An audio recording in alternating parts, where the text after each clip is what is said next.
Hey guys, welcome to the Long Story Short Show. My name is Jen, and today I just am so excited because I didn't even know that Cloak and Dagger season 2 was already out, and I missed episodes 1 and 2, so I'll definitely be talking about both of those today.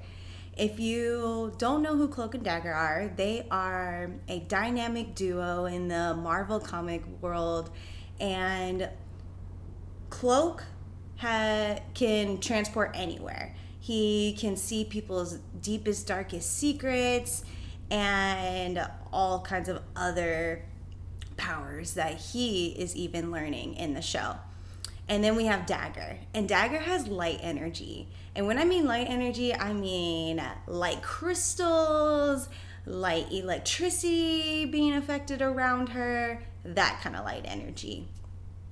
And the thing that I find very, not funny, but I love how the writers made Cloak and Dagger their characters the way they are. Because Dagger has light powers, but she kind of sees the world in a very cynical and dark way. And then Tyrone, he has these abilities to transport anywhere. He's seen in the dark and things like that. And he can see, like I said, people's deepest fears.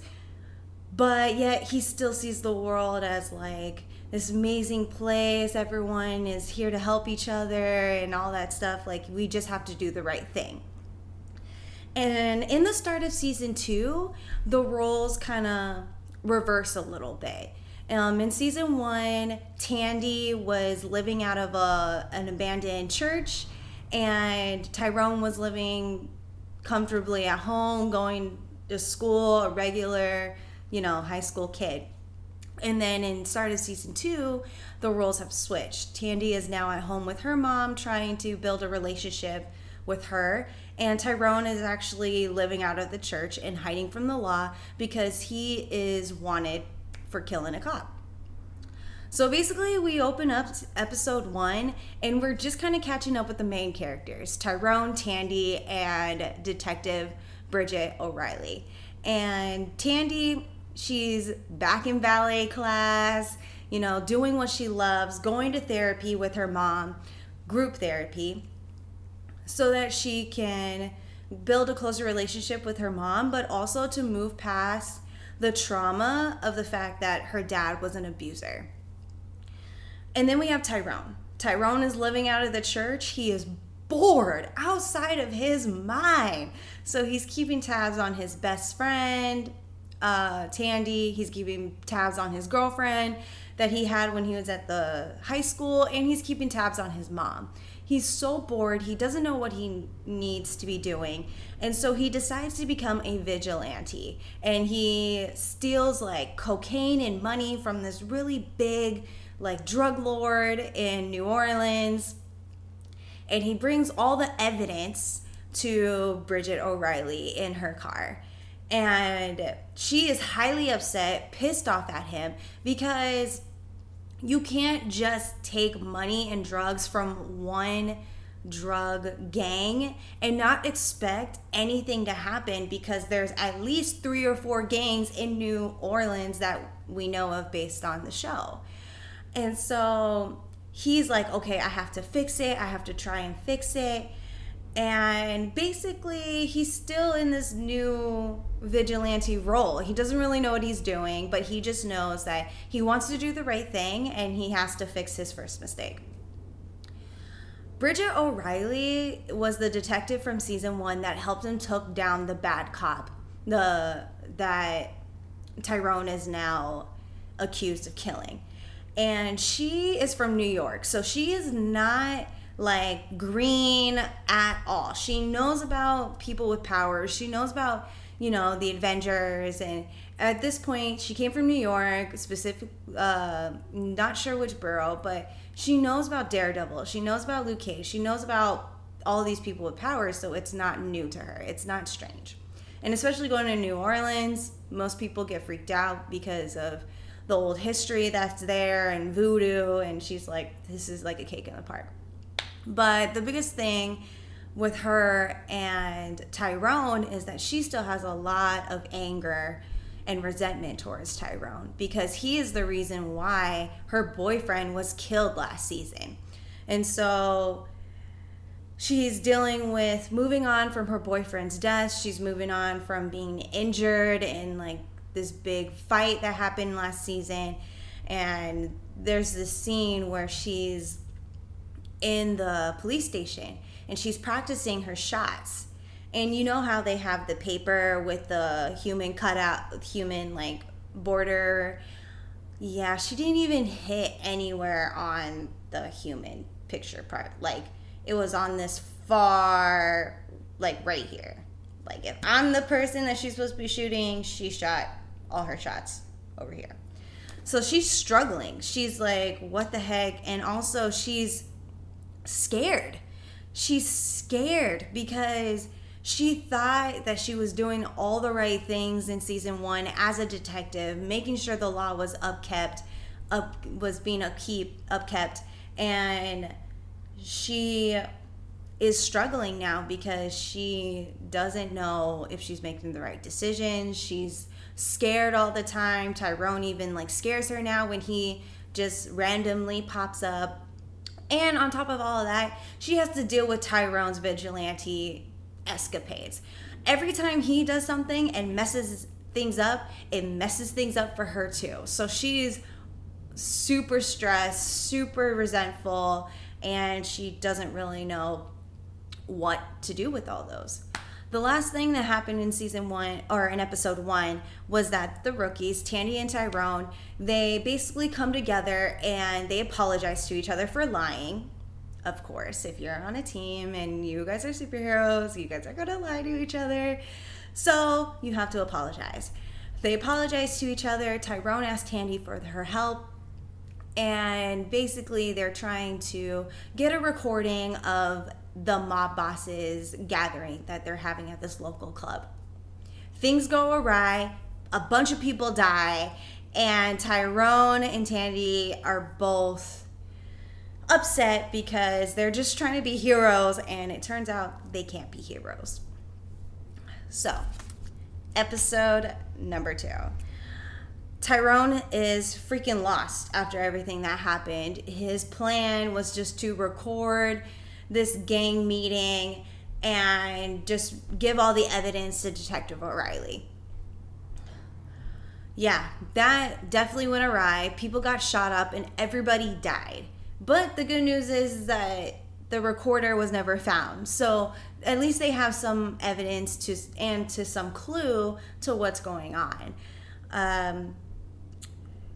Let's see. Tandy is super frustrated and angry because she is going to this group and she's been trying to help this girl that's been getting beat by her boyfriend, and she basically goes off on her and yells at her. She's like, it's your fault you're still there. You just need to leave him alone, move out, and just leave. Just say goodbye. And so the girl got pissed off and upset and, of course, doesn't want to talk to Tandy. Tyrone goes to his old girlfriend's aunt because she is specialized in voodoo. And so he goes to her because he sees a symbol that was left on the ground by some dust.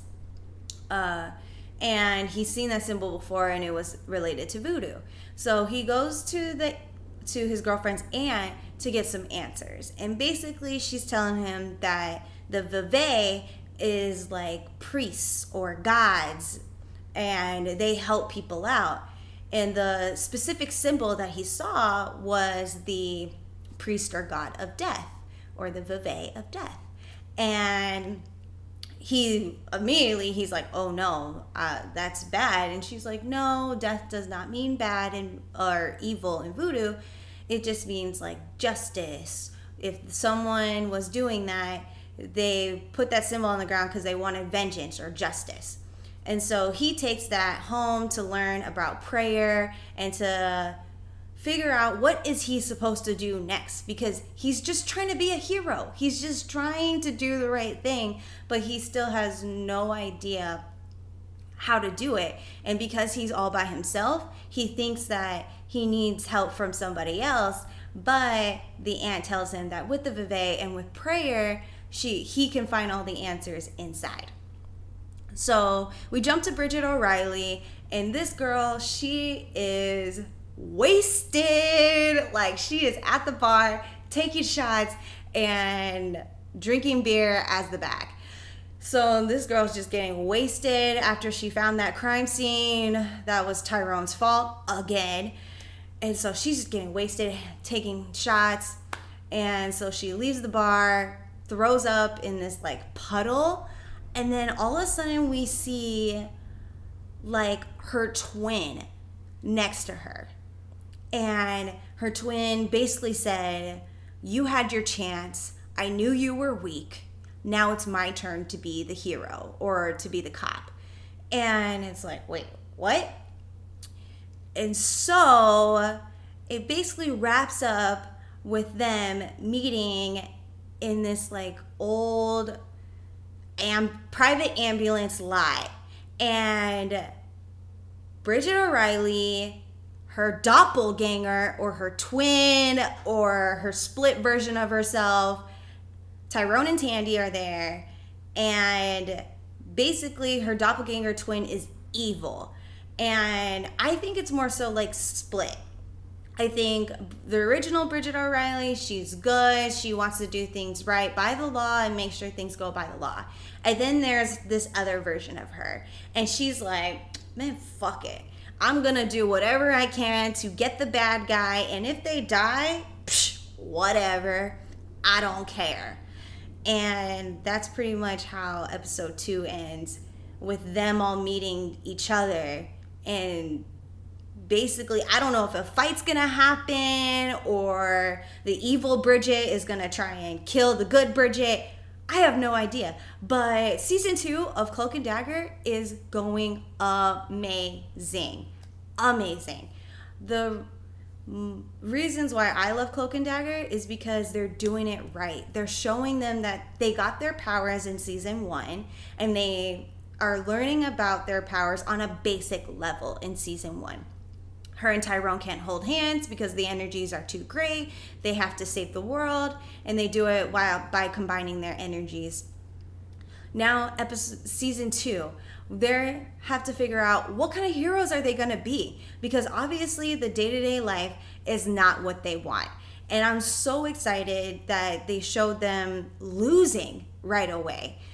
I mean, no one wants to lose. Even in real life, even me, Jenn, I don't want to lose. But I love that they show them that they do lose, because regardless if you pick up a new skill or gained a new power from a weird explosion, you're going to have to learn how to use them. And you're going to have to learn how to have that synergy with somebody else, whether he's making the decisions or you're making the decisions. And I love that we have Bridget O'Reilly as their person in on the law side, because she will be there to kind of balance them out when they try to go too crazy. But check out Cloak and Dagger. It's going amazing. And if you missed season 1, go back, watch it, reach out to me here on Long Story Short Show. Let's talk about it. What do you like about Dagger? What do you like about Cloak? What you don't like about them?